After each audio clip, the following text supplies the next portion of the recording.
Hello बच्चों, इस lecture में हम लोग देखेंगे वेलोसिटी के बारे में। वेलोसिटी क्या होता है भैया?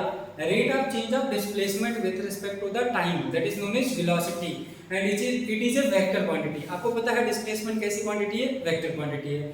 तो वेलोसिटी कैसी क्वांटिटी होगी? वेक्टर क्वांटिटी होगी। वेलोसिटी में भी दो तरह के वेलोसिटीज हम लोग देखेंगे, एवरेज एंड इंस्टेंटेनियस। तो चलिए फटाफट देखते हैं वेलोसिटी के बारे में। वेलोसिटी क्या होता है?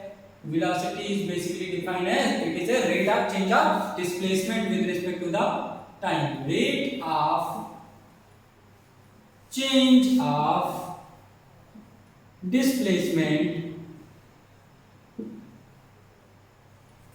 with respect to the time. With respect to the time. हम समय के हिसाब से ही सारे परिवर्तन देखते हैं जनरली इस पर्टिकुलर चैप्टर में, तो इसलिए हम बोलेंगे rate of change of displacement with respect to the time is known as velocity. Velocity को हम लोग v से रिप्रेजेंट करने वाले हैं, it is a vector quantity. और वेलोसिटी का फार्मूला होता है डिस्प्लेसमेंट। डिस्प्लेसमेंट को हम लोग r वेक्टर से लिखेंगे और वेलोसिटी को भी v वेक्टर से लिखेंगे एंड डिवाइडेड बाय t। तो velocity is a vector quantity and its direction is towards the direction of displacement. जिस डायरेक्शन में डिस्प्लेसमेंट होगा उस डायरेक्शन में जनरली हमारी वेलोसिटी होगी। क्लियर है? ओके सर, आगे बढ़ें। ठीक, तो वेलोसिटी जनरली हमारा कितने तरह का होगा? अच्छा, इसका यूनिट क्या होता है सर? देखिए, डिस्प्लेसमेंट का भी यूनिट मीटर और समय का सेकंड। तो एसआई यूनिट क्या होगा भैया? एसआई यूनिट क्या है? मीटर प्रति second, metre per second. And इसका वेलोसिटी का अगर हमने बात किया dimensional formula, it is also equal to LT - 1। ठीक है, ओके सर। अब बात करते हैं हम लोग इसकी टाइप्स ऑफ वेलोसिटी की। वेलोसिटी कितने तरह का होता है? दो तरह का होता है। एवरेज वेलोसिटी का फार्मूला क्या होगा सर? एवरेज वेलोसिटी का फार्मूला होता है change in displacement upon change in time या time interval. And instantaneous velocity का फार्मूला क्या होगा? इंस्टेंटेनियस वेलोसिटी का फार्मूला होगा बेटा, अगर आप लिमिट ले लीजिए एंड डेल्टा t को टेंड करवा दीजिए 0 को, तो delta r by delta t ये हमारा हो जाएगा। अगर हम इंस्टेंटेनियस स्पीड या इंस्टेंटेनियस वेलोसिटी निकालना चाहते हैं तो डेल्टा t को टेंड करवा देते हैं 0 की तरफ, यानी कि एवरेज वेलोसिटी, हम यहाँ वेलोसिटी पढ़ रहे हैं तो एवरेज वेलोसिटी हमारा कन्वर्ट हो जाएगा इसमें इंस्टेंटेनियस वेलोसिटी में। It will be equal to delta, मतलब change in rate of change of displacement with respect to the time, dr by dt हो जाएगा बच्चों। ये हमारा हो जाएगा इंस्टेंटेनियस वेलोसिटी का एक्सप्रेशन। चलिए एक छोटा सा एग्जांपल देखते हैं। एग्जांपल एक देख लें फटाफट। मान लीजिए आपके पास पोजीशन एज ए वेक्टर दिया हो, that will be equal to 2t² - 2। ये हमें एक्सप्रेशन दिया गया हो and it is for displacement. तो बोलेगा फाइंड आउट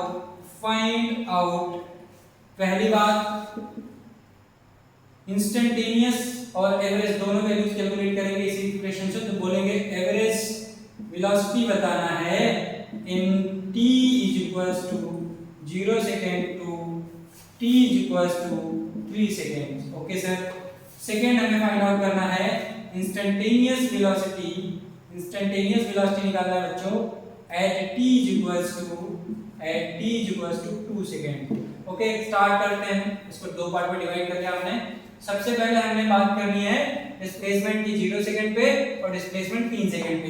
तो चलिए पहला एक्सप्रेशन निकालते हैं डिस्प्लेसमेंट के लिए at t = 0 सेकंड। ओके, इस फार्मूले में जो भी आपका दिया है इसे फार्मूला ही बोल सकते हैं, इक्वेशन बोल सकते हैं, सॉरी फार्मूला ना बोल के आप इक्वेशन बोलिए।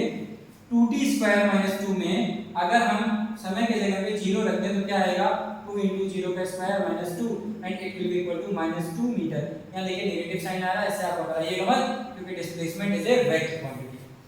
चलिए 3 सेकंड रख दीजिए भैया टाइम की जगह पे। तो डिस्प्लेसमेंट इन 3 सेकंड कितना आएगा? 2 × 3² - 2 and it will be equal to 9 × 80 - 2 that will be equal to 16 metre. कितना आया भैया? 16 मीटर आया। तो चेंज इन डिस्प्लेसमेंट आपसे किसी ने पूछा, it will be equal to displacement in 3 second minus displacement in 0 second, है ना? तो ये क्या हो जाएगा? 16 metre minus of -2 metre and इसकी वैल्यू क्या हो गई भैया? डिस्प्लेसमेंट की वैल्यू हमारी आ गई कितना मीटर? देख सकते हैं आप डिस्प्लेसमेंट की वैल्यू कितनी मीटर आई यहाँ पे, बताइए 18 मीटर आया। कितना मीटर आया? 18 मीटर आया, है ना। ये डिस्प्लेसमेंट की वैल्यू आई। तो जब इस तरह का इक्वेशन दिया हो, इस तरह का सवाल दिया हो, तो दिमाग लगाएंगे छोटा सा। इसको थोड़ा सा आप देखिएगा ध्यान से, कहीं ना कहीं ये कुछ मोशन ऐसा हो रहा होगा कि भैया ये ऑब्जेक्ट इधर गया और उसके बाद में फिर ये टर्न होकर इधर आ गया। तो इसके बारे में थोड़ा सा दिमाग लगाएंगे। It is very important to understand the kind of motion जो आपको सवाल में दिया गया है।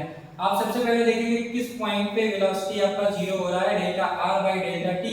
एक बार आप इसे डिफरेंशिएट करेंगे तो समय की वैल्यू आ जाएगी कितने देर में ये क्या कर रहा है, जीरो हो रहा है इसकी वेलोसिटी। तो समय की वैल्यू आएगी, चलिए इसको एक्सप्रेशन कैलकुलेट करते हैं। इसको एक बार डिफरेंशिएट करेंगे तो 40 आएगा माइनस 0 आएगा, यानी कि समय की वैल्यू देखते हैं यहाँ पे। समय बराबर हमारा आ रहा है 0 सेकंड। क्या आ रहा है? समय बराबर हमारा 0 सेकंड। 40 बराबर अगर हम देखें किस टाइम पे हमारा वेलोसिटी 0 आ रहा है, तो 40 बराबर 0 आ रहा है। और यहाँ से हमें समझ में आया भैया जो समय है वो 0 आ रहा है जब वेलोसिटी 0 हो रही है। इसका मतलब क्या है कि ऑब्जेक्ट जो है इनिशियली रेस्ट पे था और ये विदाउट एनी टर्न चल रहा है, यानी कि ऑब्जेक्ट जो है स्ट्रेट लाइन में चल रहा है, मोशन इन स्ट्रेट लाइन में। तो छोटा सा दिमाग यहाँ पे जरूर लगाएंगे, इस तरह का चेकिंग जरूर कर लेंगे कि कहीं ऑब्जेक्ट मोशन में है, ठीक है, मोशन में है, कहीं ऑब्जेक्ट टर्न हो रहा है या नहीं टर्न हो रहा है। टर्न करने के लिए आपको पता है जहाँ पे टर्निंग होगा वहाँ पे वेलोसिटी 0 होगी, है ना। तो इसलिए हमने ये एक्सप्रेशन कैलकुलेट करने की कोशिश करा कि delta R by delta T किस पॉइंट पे 0 हो रहा है, और हमें पता लगा कि यार जब समय 0 था तो ऑब्जेक्ट का वेलोसिटी जो था 0 था। यानी कि ये जो एक्सप्रेशन है ये वेलोसिटी तब के लिए है भैया, ये स्टार्टिंग यानी कि रेस्ट से स्टार्ट हो रहा है ऑब्जेक्ट। कहाँ से? रेस्ट से। ये एक्सप्रेशन आपको समझाएगा कि ऑब्जेक्ट रेस्ट से स्टार्ट होगा या नहीं, ठीक है। तो हमने चेक कर लिया भैया ऑब्जेक्ट रेस्ट से स्टार्ट हो रहा था, यानी कि हमने जो डिस्प्लेसमेंट निकाला इट इज करेक्ट, ये डिस्प्लेसमेंट सही है। अब आपसे किसी ने पूछा था कि भैया एवरेज स्पीड बताना, सॉरी एवरेज वेलोसिटी बताना है, तो वी एवरेज का फार्मूला आपको बेटा पता है, delta R by delta T. Delta t की वैल्यू कितनी आएगी बच्चों? अगर देखा जाए तो डेल्टा टी की वैल्यू आएगी 3 second minus 0 second and that will be equal to 3 second. ये डेल्टा टी की वैल्यू आ गई। डेल्टा आर की वैल्यू आपने 18, देखिए कितना निकाला है, 18 मीटर कैलकुलेट किया है बच्चों। 18 मीटर डिवाइडेड बाई 3 सेकेंड। आप जब इसे कैलकुलेट करेंगे तो एवरेज वेलोसिटी बच्चों क्या आ रहा है आपका, 6 मीटर पर सेकंड आ गया। कितना मीटर पर सेकंड आ गया बच्चों? 6 मीटर पर सेकंड आ गया, ठीक है। ये पहला एक्सप्रेशन हमने कैलकुलेट कर लिया फॉर एवरेज वेलोसिटी।